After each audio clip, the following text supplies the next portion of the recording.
sale de ahí también, Todas las criaturas, esas Lovecraftianas, tienen que ver con... Pero no cabe duda que lo blanco, ese rechazo de lo blanco al que hacía alusión Juan Manuel, eso está en Gordon Pym. Luego, yo he leído cosas por ahí y también he pensado en el tema, y me parece que hay otro texto famoso de la literatura universal que está en la base del Moby Dick, y es la balada del viejo marino de Coleridge. Él es ese albatros blanco, descomunal, a la vez divino y diabólico, también tiene que ver con esta ballena blanca. Pero parece que en la base de todo, y eso se lo debo a la lectura de una novela reciente de Román Piña, está ni más ni menos que Nathaniel Philbrick, que es un señor que cuenta un naufragio en el Pacífico de unos señores que luego tuvieron que comerse los unos a los otros, como suele ocurrir en este tipo de naufragios, y que parece que está en la base argumental del Gordon Pym y de Moby Dick, que el amigo Melville llegó a entrevistarse con Philbrick en esa casa donde vivía retirado, porque Melville debía ser más raro que un perro verde, y se sabe que también está en la base del Moby Dick. A mí eso me fascina, ir rebuscando las fuentes, pero el resultado, ese resultado bíblico, monumental, el pérfido Acab de la Biblia, o Ahab, aquí lo llaman Ahab con la H, pero nosotros en la Biblia es Acab, que era el casado con Jezabel, que también era una buena pieza. Una instigadora. Tremenda. Bueno, en cualquier caso, creo que la película es espléndida, luego hablaremos de los protagonistas, hablaremos de si Gregory Peck sí, Gregory Peck no. Creo que los demás, vamos a dejarlo de Peck para luego, están todos soberbios, creo que el plantel de actores es formidable. La película es un producto estupendo. La iconografía de la película, como muy bien decía José Luis García en su libro del 71, Ray Bradbury, humanista del futuro, está inspirada en toda esa pintura, sobre todo inglesa, del tránsito entre el 18 y el 19, y un poco más adelante tal vez, Turner, por ejemplo. Yo creo que Turner es un pintor que está muy visible en esta película, pictóricamente, plásticamente, fotográficamente es una maravilla, y bueno, la vamos a ver en todo un rato y seguiremos hablando de ella. Muchas gracias. Don Fernando Sánchez Dragó, buenas noches. De nuevo en esta plaza. Es un honor y un privilegio tenerte aquí, que ya iba siendo hora, porque por tus múltiples viajes, y bueno, y por tu programa y por tu trabajo no te hemos podido tener, pero yo quiero decirles a ustedes que está aquí, además de que ustedes ya saben que hace el programa de Negro sobre Blanco en Televisión Española, que es escritor, bueno, aquí hay 2 premios Planeta, sin ir más lejos, todas estas cosas que ustedes saben de él, es que es un cinéfilo, pero de altura, y es un tipo que estudió cine en la Escuela Oficial de Cine, o sea que eso no se sabe, pero que el cine lo ha llevado en las venas como llevaba el Capitán Acab la venganza durante mucho tiempo. Entonces para nosotros es estupendo ya contar con él, y vendrá pues como todos vosotros y como los que habitualmente forman parte de este programa. Y dinos algo antes de que veamos la película, de lo que quieras. José Luis, por esta bienvenida. Y bueno, yo quería, por lo pronto querría añadir algunas fuentes más de estas que ya se han mencionado. Arturo Gordon Pym, hemos pensado todos, precisamente Luis Alberto y yo, antes de empezar el programa, decíamos que en realidad Moby Dick empieza cuando Arturo Gordon Pym termina, ¿no? En el momento en que ven esa criatura blanca. Y por cierto, puntualizando lo de la ballena blanca en realidad no existe ballenas blancas. Hay un tipo de ballena que se llama beluga, como el caviar, que es gris y que luego a medida que va envejeciendo, pues va, no sé, encaneciendo. Pero bueno, yo añadiría el ensayo sobre la ceguera de Saramago, donde también la ceguera peculiar que experimentan los personajes es una ceguera blanca, ¿no? Es una especie de luz blanca que inunda la humanidad. O sea que, efectivamente, existe una tradición literaria de identificación entre el horror y la blancura, no solo entre el horror y la negrura, que es lo habitual. Bueno, cuando yo vi esta película y leí el libro al mismo tiempo, prácticamente en 1956, yo creo que en paralelo, no recuerdo si empecé primero a leer la novela o vi primero la película en el Cine Palace, si no recuerdo mal, quizá tú, José Luis. Yo creo que se estrena en el Lope de Vega. En el Lope de Vega. Creo que sí. Bueno, yo tengo la impresión de que luego la podías a lo mejor coger el primer circuito preferente que se llamaba, primer estreno preferente. Pero yo creo que era el Lope de Vega, en Madrid. Bueno, yo la vi en Lope de Vega. En cualquier caso, yo que 56, siempre, como escritor, que al mismo tiempo, como tú has dicho, es cinéfilo, pues siempre he estado preocupado por las relaciones entre cine y literatura y siempre he tenido esa difusa impresión que tenemos un poco todos de que de buenas novelas, de malas novelas salen buenas películas y en cambio de buenas novelas suelen salir películas inferiores. Pues bien, yo tengo que decir que en el caso de Moby Dick, casi mi impresión fue la contraria. El problema de Moby Dick es uno de los grandes libros de la historia de la humanidad. Lawrence lo incluía en su célebre lista de libros titánicos, decía, junto a los hermanos hermanos Karamazov o Junto a la así hablaba Zaratustra de Nietzsche. Pero no es una gran novela. Como novela, vamos, si Melville presenta en estos momentos esta novela a un editor norteamericano, le quitan 300 páginas, porque todo lo que son las famosas digresiones sobre la industria ballenera, con esa voluntad enciclopédica, que está también en las novelas de Balzac, por ejemplo.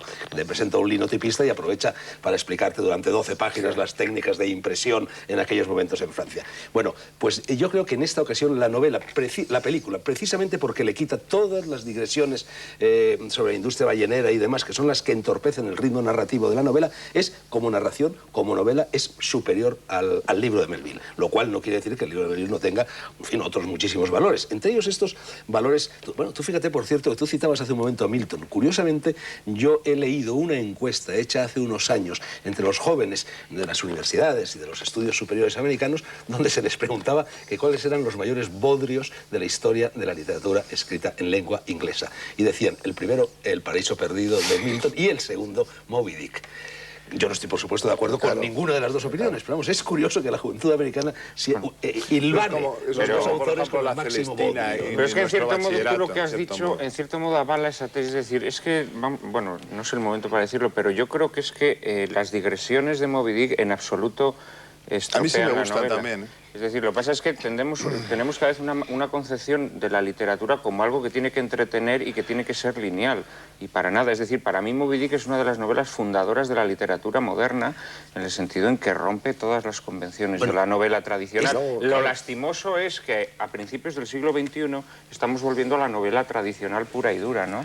De contar una peripecia y nada más. Pero yo creo que la empresa de Melville era mucho más alta. Fíjate que Somerset Maugham, en este libro que ya ha mencionado José Luis García, dice en el prólogo que para él la concepción de la novela, precisamente, la función principal de la novela es divertir, y ya luego vienen las demás. Y dice que desde ese punto de vista, claro, para él Moby Dick no es precisamente el prototipo de la novela, porque tiene esa carga didáctica, pedagógica, que la entorpece.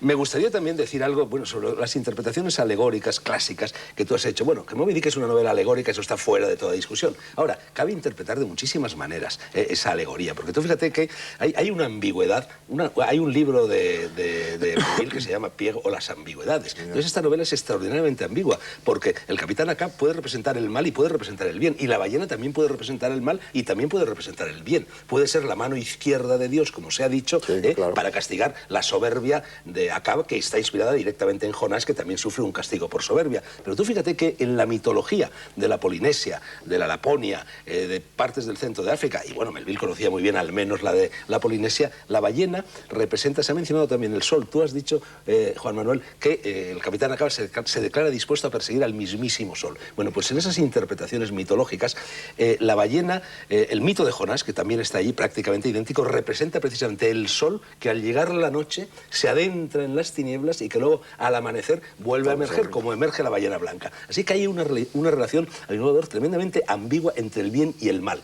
¿Quién encarna el bien? ¿Quién encarna el mal? Yo creo que esto va variando a lo largo de la novela.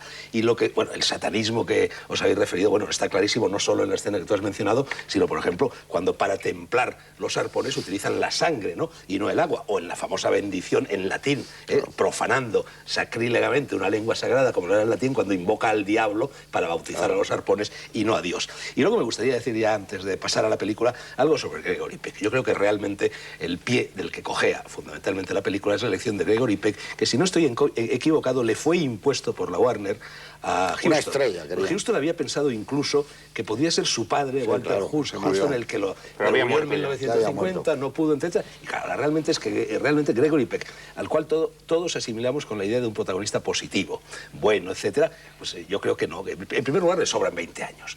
Y en segundo lugar, los procedimientos a los que recurre Huston para convertir a Gregory Peck en capitán Ahab, bueno, son un poco primarios, un poco infantiles. Por ejemplo, el mirar de reojo constantemente, la ceja levantada, continuamente levanta la ceja, la barbita esta mefistofélica que llega, pero yo creo que con todo y con eso no cumple la función de convertir a Gregory Peck, héroe positivo por excelencia, bueno, en un héroe tan ambiguo, tan negativo como lo es el capitán Ahab, ¿no? Muchas gracias, Fernando. Yo estoy absolutamente de acuerdo contigo. Es que yo creo que que hace de Lincoln.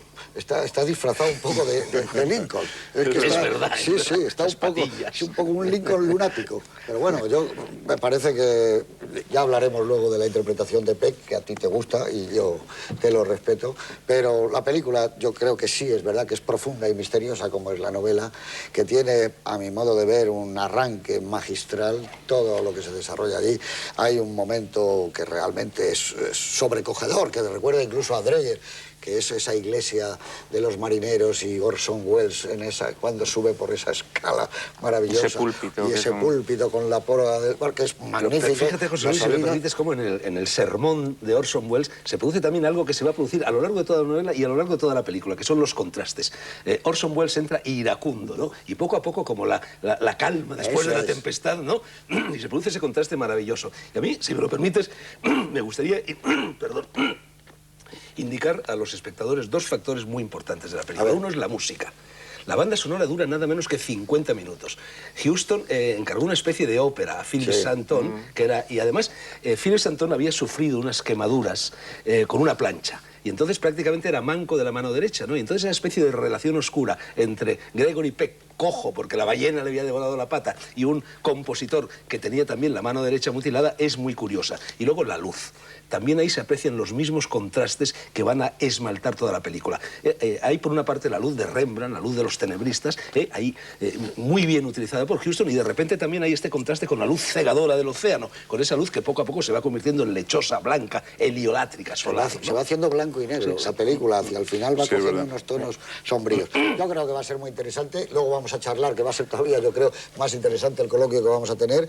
Y van a ver ustedes el Moby Dick de John Huston, una película que hoy ya es un clásico y casi, yo diría, una de las leyendas del cine. Y para John Huston creo que la aventura personal más grande de toda su vida. Yo creo que lo único que podía haber ocurrido es que cuando le dijo a Gregory Peck, te voy a dar el Capitán Ahab, él tenía que haberle contestado en la pura línea de Melville, preferiría no hacerlo.